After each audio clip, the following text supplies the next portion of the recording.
Hi guys, welcome to Richard Cabile YouTube channel, and to this video, I will teach you how to turn on or off ring and notification vibration on itel S15 mobile phone. And okay guys, but before we start, kindly subscribe to my YouTube channel by pressing the subscribe button and the bell to notify you if I have new videos. Okay guys, let's start.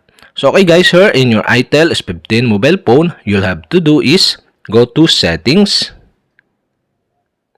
Here in settings, scroll down and go to system. In system, scroll down again and go to accessibility. In accessibility, scroll down again and go to interaction controls section. So okay guys, here you can see the vibration. And okay, you'll have to do is stop the vibration.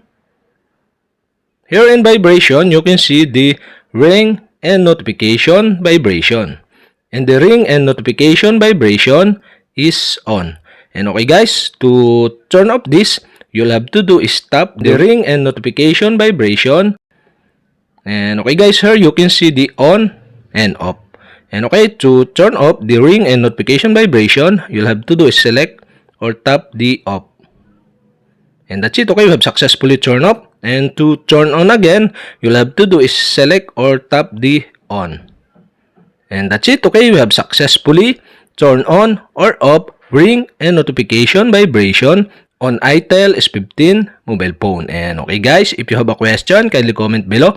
And don't forget to hit the subscribe button and the bell to notify you if I have new videos. Okay guys, thank you for watching.